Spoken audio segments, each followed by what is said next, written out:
Good morning and namaskar. Today we'll take a look at Mangalam Drugs and Organics Limited. It has a diversified product range, a pharmaceutical company, and is among the top manufacturers in India in all the products it manufactures: anti-malarial, analgesic, anti-inflammatory, anti-hypertensive, and antiretroviral. Mangalam Drugs and Organics commenced its manufacturing of active pharmaceutical ingredients, that is APIs and intermediates, at Vapi, Gujarat in 1977. It has a multi-product manufacturing facility in two locations and an in-house R&D laboratory recognized by the Department of Scientific and Industrial Research, Delhi, Government of India. In the last 3 decades, Mangalam has acquired worldwide reputation as a single-stop destination for frontline anti-malarial drugs. It also has a diversified product range, having synergies in operations and economies of scale. It's one of the top companies in Asia in all products it manufactures. It is also the largest manufacturer of some products in the world.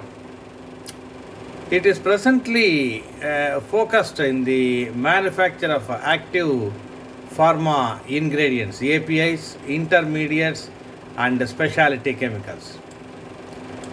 Along with WHO Geneva GMP certification and EDQM approval for its API manufacturing plant, the company is also in agreement with the prestigious Clinton Health Access Initiatives, CHAI, under its Fight Malaria program for supply of anti-malaria APIs worldwide. The top management consists of Govardhan M. Dhoot, Chairman and Managing Director, Brijmohan M. Dhoot, Executive Director. Now we'll take a look at the Q4 results. The net sales are 88 crores in Q4 compared to 62 crores in Q3 and compared to 67 crores in Q2, 65 crores in Q1 and 48 crores in Q4 of last year. So the year-on-year increase is 83%, quarter-on-quarter increase is 42%. I will repeat once more. Net sales are 88 crores compared to previous quarter 62 crores and compared to year ago quarter just 48 crores. So 83% year-on-year growth, 42% growth quarter-on-quarter. Now, raw material consumption also has grown by 41% year-on-year and 41% quarter-on-quarter. Other things are okay. Profit before tax is 3 crores in Q4 compared to 1 crore in Q3, compared to 1 crore in Q2 and compared to 1 crore in Q1 and minus 3.71 crores in Q4 of last year. So the year-on-year growth is something like 182% from minus 3.71 to plus 3.05 profit before tax. 199% increase quarter-on-quarter, 182% year-on-year, 199% quarter-on-quarter. Now the net profit is my tax is minus. Therefore, net profit has increased by 2 crores more. Net profit is 5 crores compared to 1.65 crores in Q3, compared to 0.81 crores in Q2, compared to 0.74 crores in Q1 and minus 6 crores in Q4 last year. So 184% year-on-year growth and 206% growth quarter-on-quarter. I'll repeat a few salient points. Net sales have increased by 83% year-on-year and 42% quarter-on-quarter. Net profit has increased 184% year-on-year and 206% quarter-on-quarter. So the growth in sales and net profits is impressive. Equity share capital stands at 15.83 crores. Basic EPS is 3.19 compared to 3.19 rupees, compared to 1 rupee in Q3, compared to 0.51 rupees in Q2 and 0.47 rupees in Q1, minus 3.8 in Q4. So between Q4 of last year and Q4 of current year, there is a significant growth. The market price currently is around 66. The price earning based on market price 66 and basic EPS 3.19 is hardly 5.13. 52-week low is 20.4, current price is 65 and 52-week high is 101. It is somewhere in the middle. Low is 20, current is 66 and highest is 102. So highest was on May 12th, 101.5, and May 29th it has again gone down to 59.6 for whatever reason. So the technical ratings can be said to be bearish only. It has gone down significantly. Future, how it will grow, we'll have to see. Market cap is very low at 105.42 crores. Earlier price earning, last year price earning was 12.68. Book value is 65.67. Industry price earning is 31.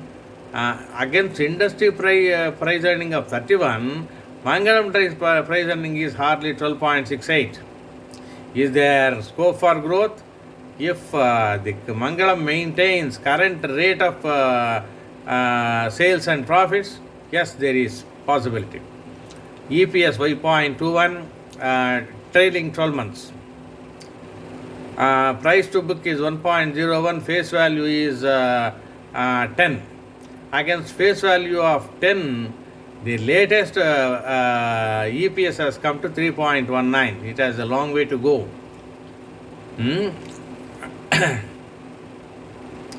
Now, if you look at the technicals a little further, on 8th July, Mangalam Drugs closes above 30-day moving average of 60.83, and on 7th July closed below 30-day moving average, and on 6th July only buyers, 5th July also only buyers, June 24th also. So now let us look at, so sometimes only buyers. So now this it shows the investor sentiment is slowly picking up. The shareholding pattern, if you look at that, promoters hold 50.53, there is a huge pledge of 61.89%. So that is a negative. There is a pledge of a huge amount, that is a negative. FII is set at 0, total DII is 5.97, others 43.05, overall 100. So you can say the pledge is a negative point. Net sales are progressing very well, especially in Q4. Will it maintain this same rate of growth? See, up to Q3 it was nothing. Profit was just 1.5 crores. But in Q4 it has gone to 5 crores. Now will it maintain the same rate of growth? We'll have to wait and see. People can take a chance, but whether Q4 will repeat, we cannot say. The earlier thing was not like that. See, last Q4 it was -6, now it is +5. It is growing, no doubt. But will the growth be sustained and repeated? That's what we'll have to wait and see. Mangalam Drugs, if it maintains this rate of growth, it is an attractive candidate. Thank you for listening. I will come up before you. I will always come up before you with a good company which has performed well in Q4. So keep that in mind, but you make your decision based on all the points that I have told. Thank you for listening. I'll be back with you with another good company.